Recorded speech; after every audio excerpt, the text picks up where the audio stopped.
మీడియాతో మాట్లాడుతున్నారు. లైవ్లో చూద్దాం. ఈ కార్యక్రమంలో మాకు తృప్తినిచ్చింది రైతుల దగ్గర నుంచి విన్న ఆ ఆశీర్వచనలు, వాళ్ళు అందించిన ఆ సహకారం, కష్టాల్లో కూడా వాళ్ళు ఎదురు చూసింది ప్రభుత్వం చూపించిన ఈ చొరవ ద్వారా దళారుల్ని ప్రోత్సహించకుండా క్షేత్రస్థాయిలో కనీస మద్దతు ధర కోసం మేము చేసిన ఈ ప్రక్రియని వాళ్ళు కూడా నమ్మి ముందు తీసుకొచ్చి నిలబడ్డారు. అంచెలంచెలుగా ఎదుగుతూ వస్తూ ఉన్నాం. ఏ జిల్లా చూసినా కూడా మీరు గత పాలకులు నిర్వహించిన తీరు 5 సంవత్సరాల్లో దానికి ఈరోజు భిన్నంగా కనీసం 53 నుంచి 100% వరకు అదనంగా మేము కొన్నాం తప్ప ఏ జిల్లాలో కూడా తక్కువగా కొన్నది లేదు. ఆ నమ్మకం మా పైన చూపించినందుకు ముందుగా రైతు సోదరులందరూ కూడా మనస్ఫూర్తిగా మా సివిల్ సప్లైస్ కార్పొరేషన్ నుంచి ధన్యవాదాలు. అదేవిధంగా మేము రెండోది ముఖ్యమైన అంశం సివిల్ సప్లైస్ నుంచి మేము టేకప్ చేసింది సూపర్ 6లో భాగంగా ఉచితంగా సంవత్సరానికి 3 సిలిండర్లు ఇస్తామని మా ఎన్డీఏ కూటమి ఎన్నికలప్పుడు చేసిన వాగ్దానాన్ని మేము ఇప్పుడు వరకు 4 విడతలు పూర్తి చేశాం. ఎవరైతే అర్హత ఉందో రాష్ట్రంలో ఉన్న 1,08,00,000 గ్యాస్ కనెక్షన్ల ద్వారా ప్రతి ఒక్కరికి మేము ఈ అవకాశం కల్పించాం.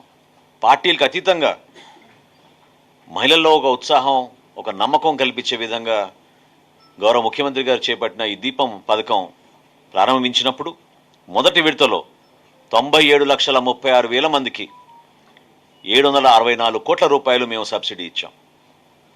రెండో విడతలో 93,83,000 మందికి 777 కోట్ల రూపాయలు సబ్సిడీ అందించడం జరిగింది.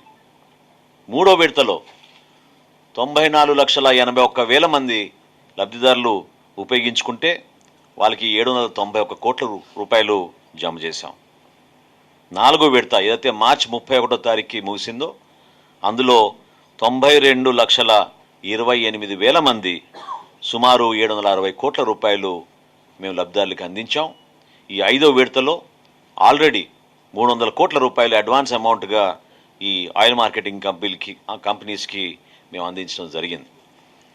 ఇది భారతదేశంలోనే ఏ రాష్ట్రంలో కూడా జరగని విధంగా కేంద్ర ప్రభుత్వం నిర్వహించే ఈ డైరెక్ట్ సబ్సిడీ ట్రాన్స్ఫర్ ద్వారా పారదర్శకంగా డైరెక్ట్గా లబ్ధిదారుల ఖాతాల్లోకి చేరే విధంగా మేము ఈ దీపం పథకం ద్వారా రాష్ట్ర వ్యాప్తంగా అందిస్తున్నాం.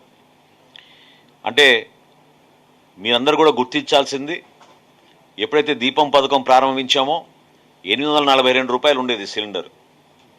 ఈ రోజున గల్ఫ్ వార్లో ఏ విధంగా ప్రపంచవ్యాప్తంగా ధరలు పెరుగుతున్నాయో మీరు చూశారు. అక్కడి నుంచి అంచెలంచెగా పెరుగుతూ వస్తున్నా కూడా సుమారు 930 రూపాయలు ఈ రోజున సిలిండర్కి సబ్సిడీ రూపంలో మా రాష్ట్ర ప్రభుత్వం నుంచి గౌరవ ముఖ్యమంత్రి గారి సారథ్యంలో ఈ కార్యక్రమాన్ని ప్రజలందరూ కూడా అందించడానికి మేము చేస్తున్న ఈ ప్రయత్నాన్ని ఈ సందర్భంగా గుర్తిస్తున్నాం. అదేవిధంగా మొట్టమొదటిసారి మేము తీసుకొచ్చిన ఒక గొప్ప సంస్కరణ స్మార్ట్ కార్డ్స్.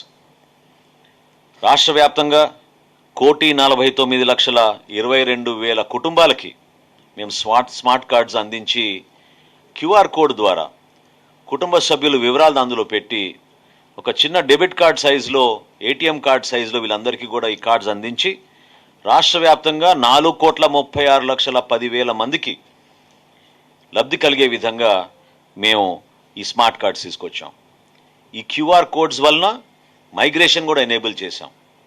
1 నేషన్ 1 కార్డ్ అనే నినాదానికి లబ్ధిదారులు ఎవరైనా సరే ఏ రేషన్ షాప్కి అయినా వెళ్ళి వాళ్ళ సరుకులు తీసుకునే విధంగా మేము ఈ స్మార్ట్ కార్డ్స్ని ఎనేబుల్ చేసి రాష్ట్ర వ్యాప్తంగా మేము ఒక సంస్కరణలో భాగంగా, గతంలో మీ అందరికీ తెలుసు ఆ కార్డ్స్లో వాళ్ళ ఫోటోలు వేసుకునేవాళ్ళు, వాళ్ళ పార్టీ రంగులు వేసుకునేవాళ్ళు, దానికే పరిమితం అయ్యారు. కానీ ప్రజలకు ఉపయోగపడే విధంగా టెక్నాలజీని ఉపయోగించిన దాఖలాలు లేవు.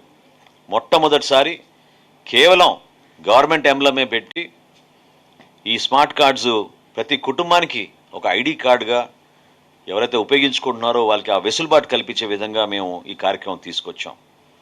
సుమారు 27,756 రేషన్ షాపులు మన రాష్ట్రంలో ఈ 27,756 రేషన్ షాప్స్ ద్వారా భారతదేశంలోనే మొట్టమొదటిసారి ఒక అద్భుతమైన సంస్కరణ తీసుకొచ్చాం. ఇంటి వద్దకే సీనియర్ సిటిజన్స్కి మరియు దివ్యాంగులకు ప్రతి నెల మా రేషన్ డీలర్ల ద్వారా వారి ఇంటి వద్దకే రేషన్ తీసుకువెళ్ళి ఆ మెషిన్ల ద్వారా వాళ్ళకి థంబ్ ఇంప్రెషన్ వేయించుకుని 16,88,000 మందికి మన ఆంధ్రప్రదేశ్ రాష్ట్రంలో, ఇది భారతదేశంలో ఎక్కడ జరగని కార్యక్రమం, ఇంటింటికే సరఫరా మేము తీసుకెళ్ళాం. ఈ పాస్ మెషిన్స్ కూడా అన్ని ప్రాంతాల్లో మార్చాం, డిజిటల్గా ఎనేబుల్ చేశాం. ఎక్కడెక్కడ సమస్యలు ఉన్నాయో ఆ సమస్యల పరిష్కారం కోసం టోల్ ఫ్రీ నంబర్ 1967 ఏర్పాటు చేశాం. IVRS ద్వారా మొట్టమొదటిసారి రాష్ట్రంలో రేషన్ సరఫరా చేసిన తర్వాత IVRS సర్వే నిర్వహించి సరుకులు ఏ విధంగా ఉన్నాయి, నాణ్యత ఎట్లా ఉంది, సరిగ్గా అందిందా లేదా అనే దానిపైన మేము IVRS సర్వే కూడా నిర్వహించుకుని ఆ ఫీడ్బ్యాక్ తెప్పించుకుంటున్నాం. ప్రతి రేషన్ షాప్ ముందు ఒక బ్యానర్ ఏర్పాటు చేసి, ఒక QR కోడ్ ఏర్పాటు చేసి ఎవరైనా సరే స్కాన్ చేసుకుని ఆ నాణ్యత విషయంలో కానివ్వండి, డీలర్ విషయంలో కానివ్వండి, వాళ్ళకి ఎటువంటి అనుమానాలు ఉన్నా, ఇబ్బందులు ఉన్నా ఇమీడియట్గా మా హెడ్ ఆఫీస్కి తెలిపి